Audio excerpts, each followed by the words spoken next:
Imagina la escena. Un gran salón de torneos. Estamos en los años 20. Ujú.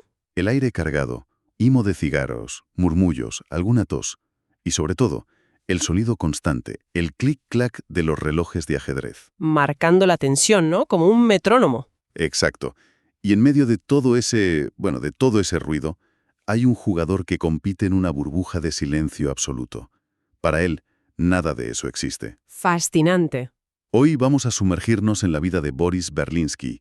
Es un nombre que, quizá no resuene como el de los grandes campeones, pero fue una figura colosal en el ajedrez soviético. Sin duda. Las fuentes que manejamos son una mezcla de biografías, crónicas de la época, artículos históricos que intentan reconstruir su figura. Y nuestra misión es desentrañar la historia del que fue, técnica históricamente, el primer gran maestro de la Unión Soviética. El primero. Un genio que derrotó a un campeón mundial que parecía invencible y cuya historia, después, fue convenientemente borrada por la política. Y es que ese contexto que mencionas es absolutamente clave para entenderlo todo. Estamos justo en la transición del Imperio ruso a la Unión Soviética. Un cambio radical. Total. El ajedrez, que era un pasatiempo de la élite, de la intelectualidad, de repente se convierte en una herramienta de Estado. Pasa a ser una demostración del poderío intelectual del nuevo hombre soviético. O sea, propaganda. En gran medida, sí. Y la historia de Berlinski es la de un puente entre esas dos épocas, y es también, y sobre todo, la de una lucha constante contra la adversidad. Una lucha que, como veremos, se libró mucho más allá del tablero. Y esa lucha, por lo que he leído, empezó muy, muy pronto. Porque su historia no arranca en un club de ajedrez, sino con un sueño que era completamente diferente. Así es. Nació en 1888 en Bakhmut, en lo que hoy es Ucrania, en una familia judía que se traslada a Odessa. Y Odessa en aquella época era, un hervidero cultural. Un puerto cosmopolita, lleno de música, de arte. Exacto. Y en ese ambiente el joven Boris destacaba por algo extraordinario. Las fuentes coinciden en que tenía oído absoluto. Oído absoluto, la capacidad de identificar cualquier nota sin referencia. Esa misma. Una capacidad casi mágica. Su familia, claro, al ver ese don, soñaba con una gran carrera musical para él. Lo veían como un futuro virtuoso. Su vida estaba, en teoría, destinada a girar en torno al sonido. Y entonces, la tragedia. La catástrofe. Siendo todavía un niño, contrae meningitis, una enfermedad que en esa época era casi una sentencia. Sobrevive, sí, pero las secuelas son devastadoras. Pierde casi por completo la audición y, claro, como consecuencia su capacidad para hablar se ve muy afectada. El mundo de la música, su mundo, se apaga. De repente. Es una tragedia inimaginable, la verdad. Pero aquí es donde la historia da un giro fascinante. Esa pérdida, que debería haberlo destruido, se convierte en la semilla de su genio en otro campo. En el ajedrez. El ajedrez se transforma en su nuevo lenguaje. Un universo de patrones, de lógica, de una armonía que no necesita del sonido para existir. Y es ahí donde vuelca toda esa sensibilidad que antes estaba destinada a las notas musicales. Espera, eso que dices es muy interesante. ¿Me estás diciendo que hay una conexión directa entre su don para la música y su habilidad en el ajedrez? Esa es la teoría que sugieren varias de las fuentes, y es que es fascinante. Que veía las jugadas como si fueran notas en una partitura. No de forma literal, claro, pero su cerebro, que estaba entrenado para reconocer patrones y armonías complejas en el sonido, parece que transfirió esa habilidad al tablero. Procesaba la belleza de una combinación de ajedrez de la misma forma que procesaba la estructura de una sinfonía. Increíble. Y hay una anécdota que apoya esto que es, alucinante. Ya de adulto, en reuniones, a veces se sentaba al piano. A pesar de ser sordo. Prácticamente sordo, y tocaba con una sensibilidad y una precisión que dejaba a todo el mundo atónito. Era como si la música siguiera viva dentro de él, pero en un plano puramente visual, matemático. Es que es alucinante. Su mente encontró la forma de traducir un lenguaje a otro. Y supongo que, en un plano más práctico, su sordera también tendría sus ventajas en los torneos, ¿no? En esos salones tan ruidosos que describíamos. Una ventaja enorme. Era inmune, completamente inmune a las distracciones. Claro. Mientras sus rivales se desconcentraban por una tos, por el reloj del vecino, por los murmullos, Berlinski operaba en su propia cámara de silencio. Esto le permitía alcanzar unos niveles de concentración que rozaban lo sobrehumano. Estaba solo él y el tablero. Con esa capacidad no me extraña que su ascenso fuera meteórico. Se convierte en el jugador más fuerte de todo el sur del Imperio ruso, gana el campeonato de Odesa varias veces y, en 1916, derrota a un tal Alexander Aleghin. Que no era cualquiera. Unos años después sería campeón del mundo. Exacto.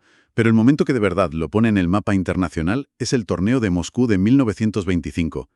¿Qué tenía de especial ese evento? Muchísimo. Hay que entender que para el nuevo Estado soviético esto no era un simple torneo, era una declaración de intenciones. ¿Ah? Era la primera vez que organizaban algo de esa magnitud y querían demostrar que la Unión Soviética era una potencia intelectual. Se gastaron una fortuna y trajeron a las mayores estrellas del momento. ¿Quiénes estaban? Pues mira, estaba el excampeón del mundo, el alemán Emanuel Lasker, y sobre todo la leyenda viviente, el vigente e invencible campeón del mundo, el cubano José Raúl Capablanca. Capablanca. Palabras mayores. El Mozart del ajedrez. Se decía que jugaba con una facilidad insultante, que era una máquina casi perfecta. Exacto, una máquina, imbatible en su mejor momento. Y en ese torneo de superestrellas, a Boris Berlinsky, nuestro protagonista, le toca enfrentarse a él. Vaya papeleta. Y con piezas negras, que es una desventaja.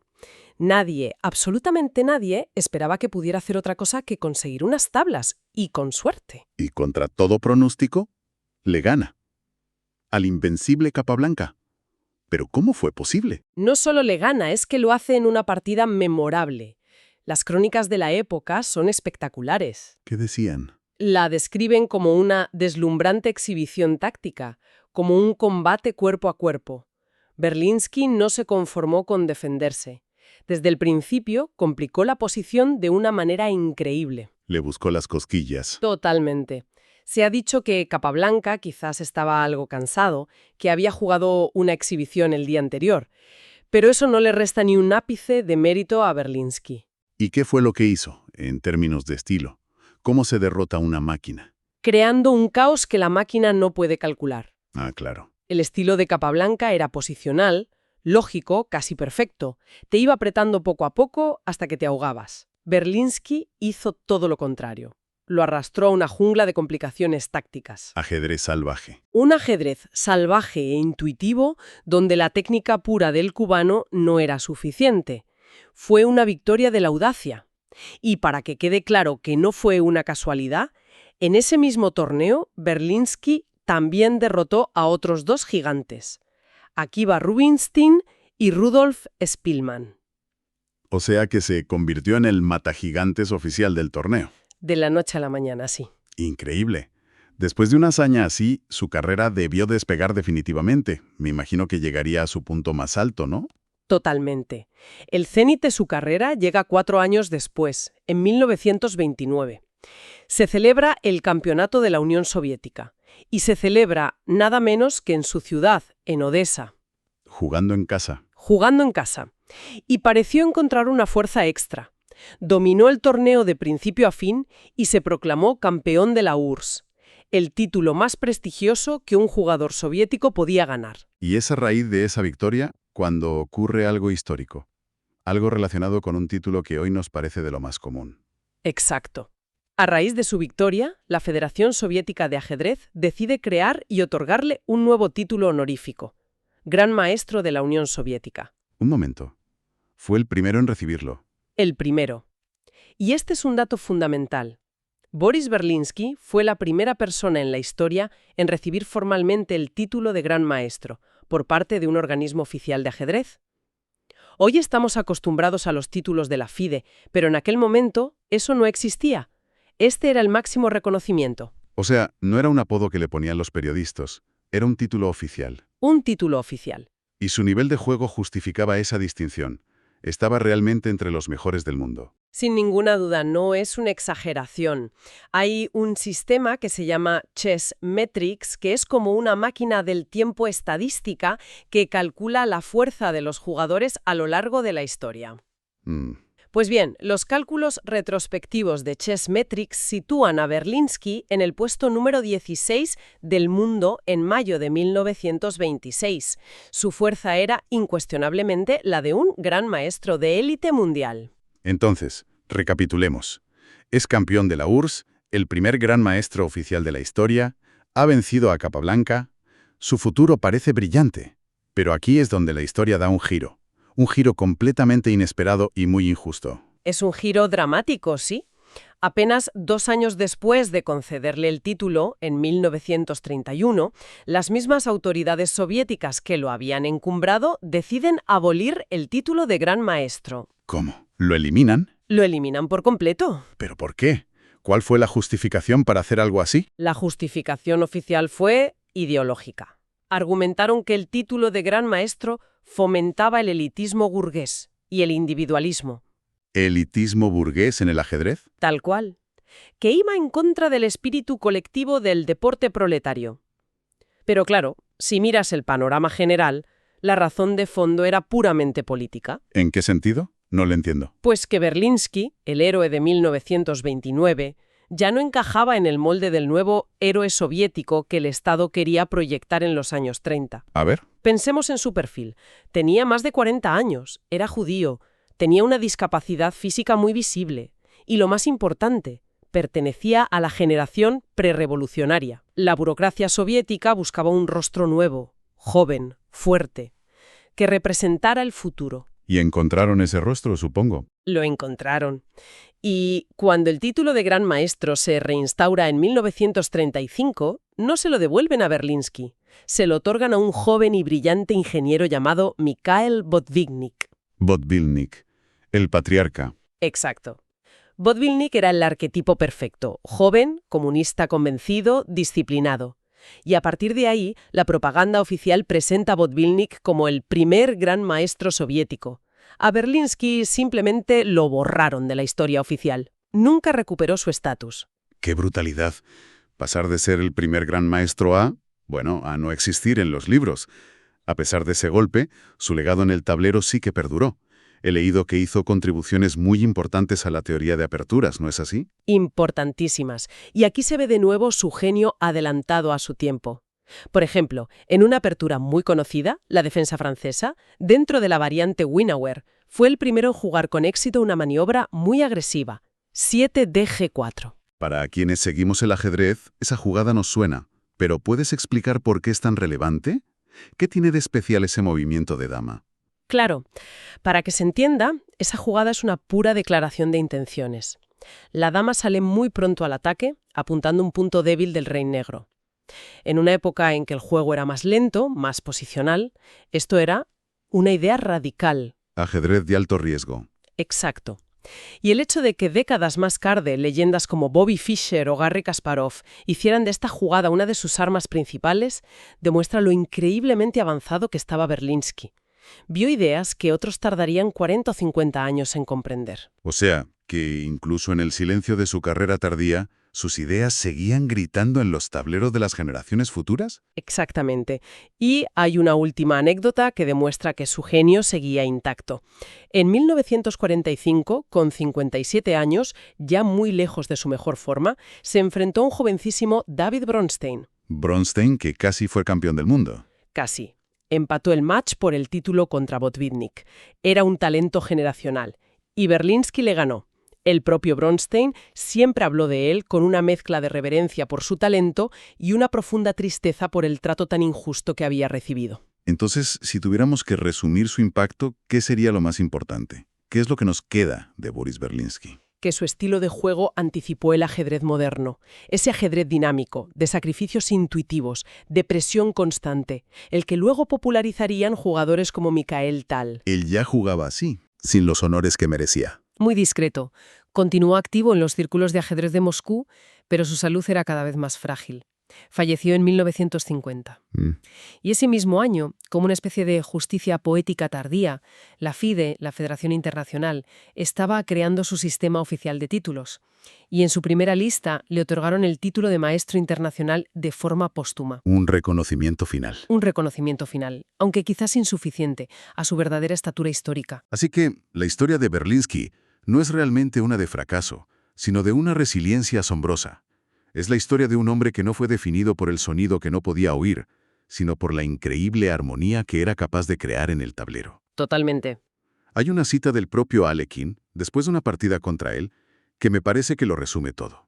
Dijo que era un juego muy divertido, pero no lo que el mundo del ajedrez tiene derecho a esperar de un encuentro entre el ganador del torneo y el campeón del mundo. Es buenísima.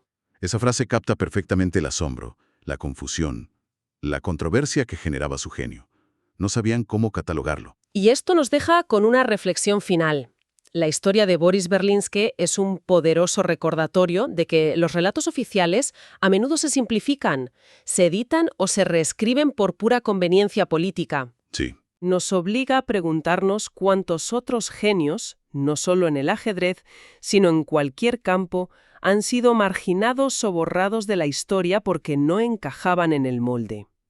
¿Qué nos dice esto sobre cómo construimos la memoria de nuestros héroes y sobre cómo, en última instancia, definimos lo que consideramos grandeza?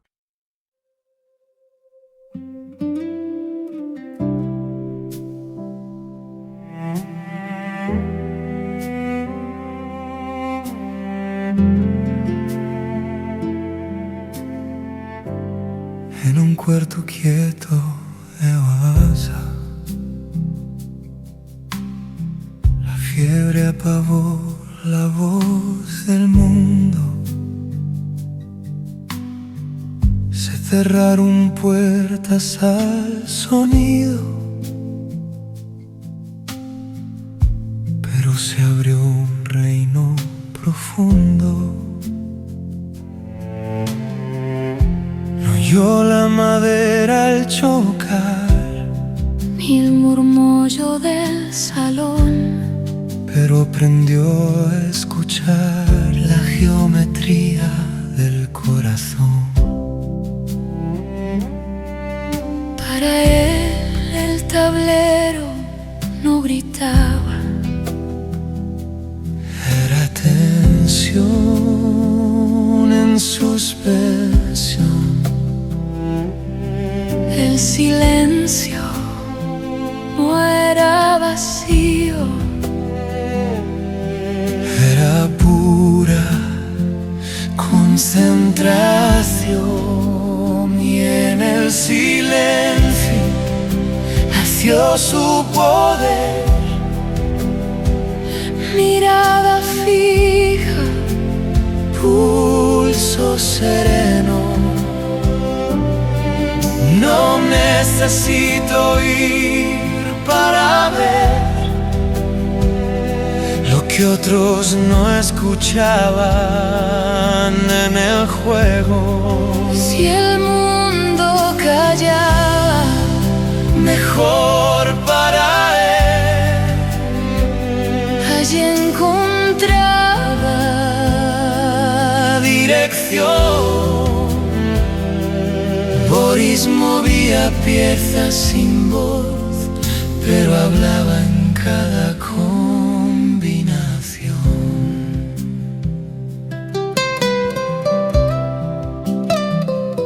Llegó a Moscú como quien no hace ruido, pero llevaba tormenta interior. frente al campeón del mundo. No hubo miedo, no hubo temblor, Capa blanca al otro lado, leyenda viva del ajedrez.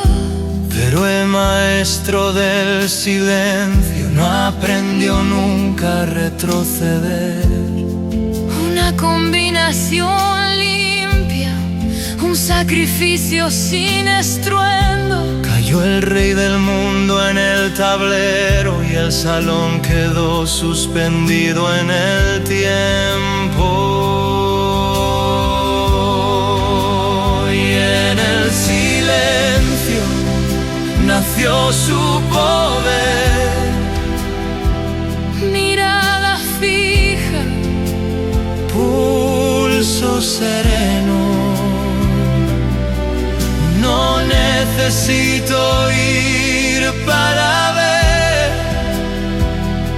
lo que otros no veían en el fuego. Si el mundo callaba, mejor para él. Allí encontraba dirección. Boris movía piezas sin voz, pero hablaba en cada combinación. Campeón de la Unión Soviética, gran maestro por decisión. Pero los títulos no eran eternos. En tiempos de revolución, Un día el Estado lo eleva, otro día cambia la ley. El mérito ya no es suficiente cuando otros nombres deben crecer. No gritó, no protestó, su dignidad fue su defensa. Siguió moviendo piezas con la misma firmeza. La historia se volvió más densa. Las luces cambiaron verrugas, Su nombre salió de los carteles, pero no dejó de enseñar. en salas discretas de Moscú formó generaciones enteras. Mientras el mundo hacía ruido, Él seguía trazando ideas, porque el silencio no es derrota, ni la ausencia es el final. Hay voces que no necesitan sonido para volverse inmortales. Y cuando vemos aquella partida, cuando revivimos su precisión, sabemos que Él está allí junto a los grandes que nos siguen hablando en cada combinación.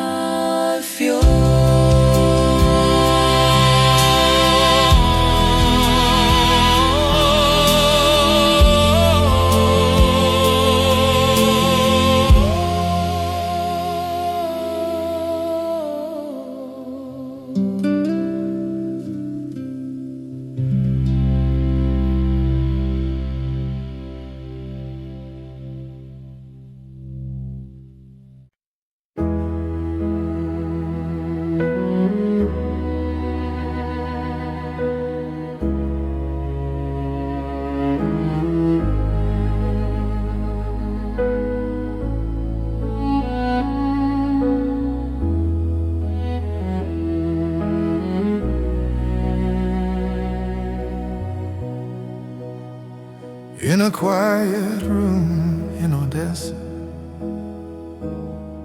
fever stole the world away. Doors were closed to sound and echo, but a deeper realm found its way. He never heard the wooden clash, nor whispers across the hall, but he learned to truly listen to the geometry of the soul. For him the board never thundered, It was tension held in the air. silence was never emptiness.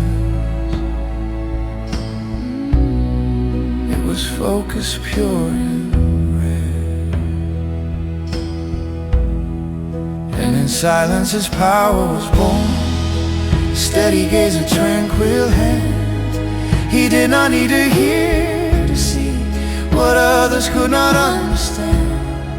If the world felt quiet, better still, there he found direction. Boris moved his pieces without a voice, yet spoke through every combination.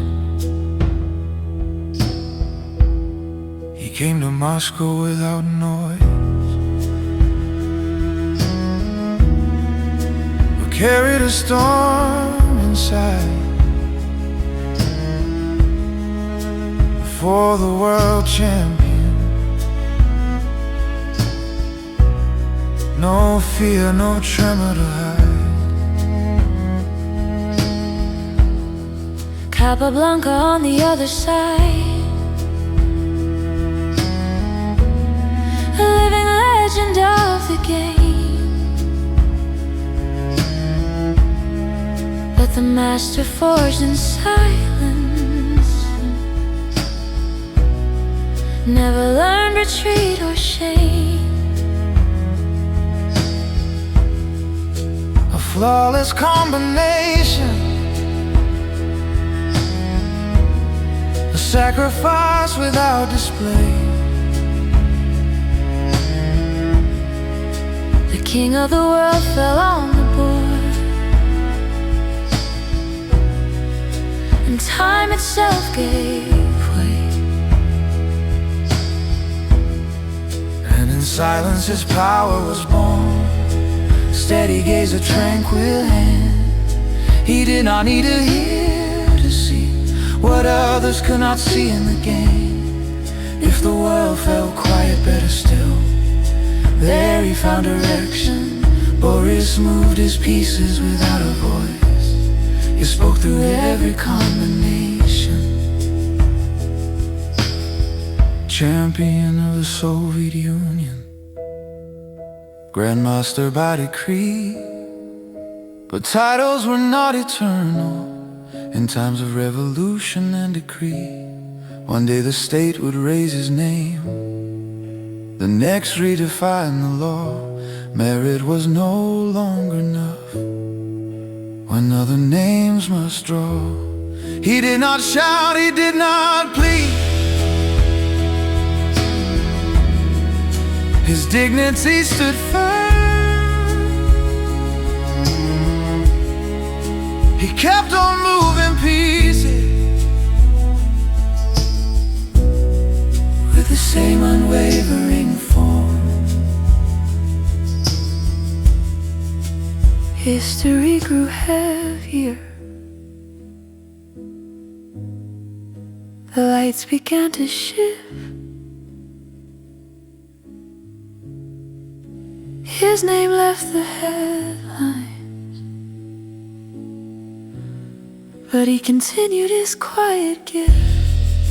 In modest halls of Moscow, He shaped entire generations while the world was filled with noise. He kept shaping new creations.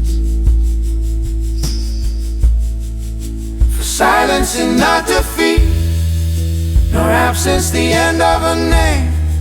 Some voices need no sound to live beyond all flame. And when we replay that game, when we relive his precision, we know he stands among the greats, Still speaking through every combination.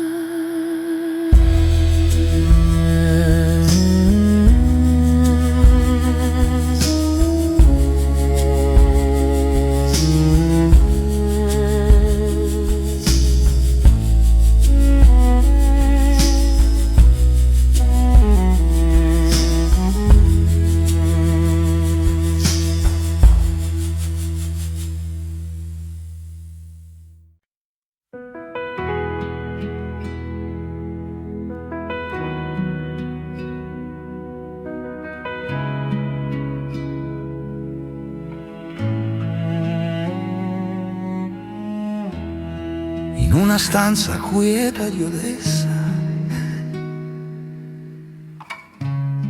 La febbre spense la voce del mondo. Si chiusero porte al suono, ma si aprì un regno profondo. Non udì il legno urtare il legno nel mormorio della sala, ma imparò ad ascoltare geometrie dell'anima. Per lui la scacchiera non gridava, era tensione sospesa nell'aria. Il silenzio non era vuoto, era pura concentrazione. E nel silenzio nacque il suo potere, sguardo fisso, battito sereno. Non ebbe bisogno di udire per vedere ciò che altri non sentivano nel gioco. Se il mondo taceva, meglio per lui. Li trovava direzione. Boris muoveva pezzi senza voce, ma parlava in ogni combinazione.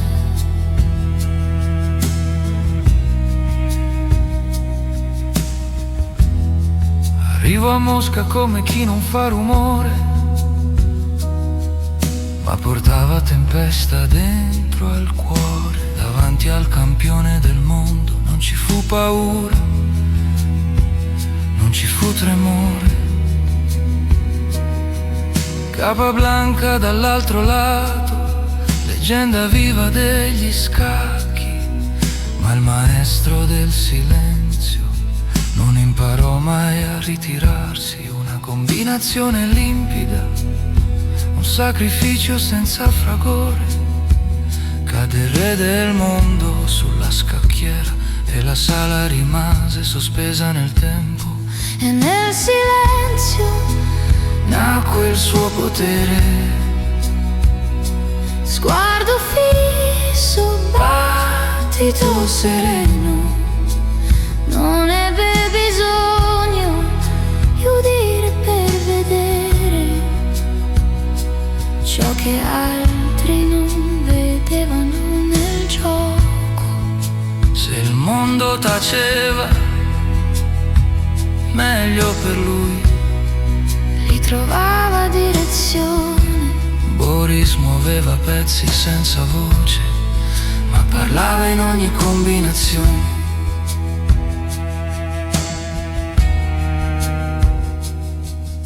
Campione dell'Unione Sovietica, gran maestro per decisione, ma i titoli non erano eterni nei tempi della rivoluzione.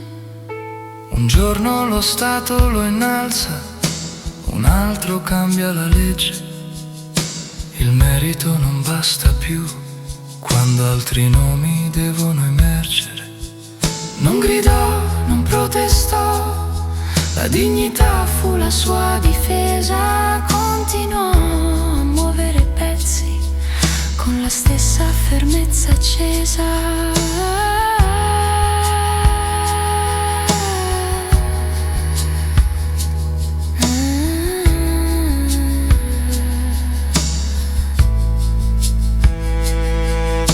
La storia si fece più densa, le luci cambiarono posto, il suo nome sparì dai manifesti, ma non smise di insegnare.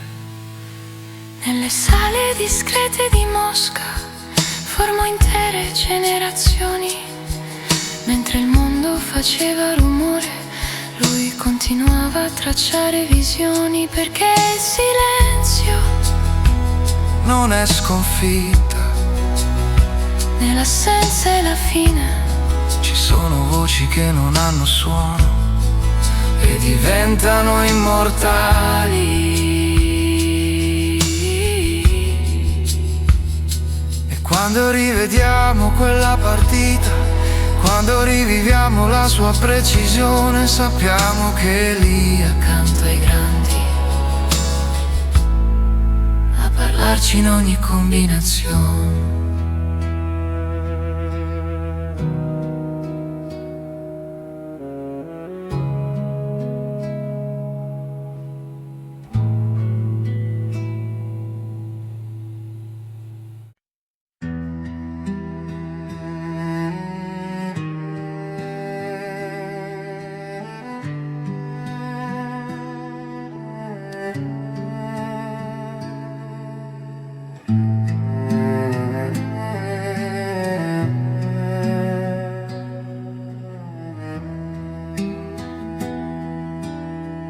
В тихой комнате Одессы лихорадка мир лишила звук. Двери к шуму закрывались, но открылось царство глубже. Он не слышал стука дерева, ни шепота в зале большом, но научился слушать геометрию сердца в нем. Для него доска не гремела, это было напряжение в пульсе. Тишина не была пустотой, а сосредоточением души. В тишине родилась его сила, взгляд спокойный, ровный путь. Ему не нужно было слышать, чтобы видеть скрытый смысл. Если мир умолкал, тем лучше. Там он находил направление. Борис двигал фигуры безмолвно, но говорил в каждой комбинации. Но говорил в каждой комбинации. Он пришел в Москву бесшумно, но с бурей в своей груди. Перед чемпионом мира не было страха впереди. Капабланка — живая легенда, вершина шахматных высот. Но мастер, рожденный в тишине, никогда не знал отступлений ход. Чистая комбинация, жертва без лишних слов. Пал король на шахматной доске и замерзал без основ. И в тишине родилась его сила, взгляд спокойный, ровный пульс. Ему не нужно было слышать, чтобы видеть глубже суть. Если мир умолкал, тем лучше. Там он находил направление. Борис двигал фигуры безмолвно, но говорил в каждой комбинации. Но говорил в каждой комбинации. Чемпион Советского Союза, гроссмейстер по решению властей. Но титулы не вечны в эпоху перемены страстей. Сегодня государство возвышает, завтра меняет закон. Одного мастерства недостаточно, когда другим дан поклон. Он не кричал, не спорил, достоинство его щит. Он продолжал двигать фигуры с той же твердостью и честью жить. Переход, трудные годы. История стала тяжелее, огни сменили свой свет. Его имя исчезло с афиш, но он продолжал свой завет. В скромных залах Москвы он растил поколение вновь, пока мир наполнялся шумом. Он строил шахматную кровь. Финальный припев, потому что тишина не поражение, и отсутствие не конец. Есть голоса, которым не нужен звук, чтобы жить среди сердец. И когда мы вновь видим ту партию, вспоминая точность его решений, мы знаем, он рядом с великими, говорящий через комбинации.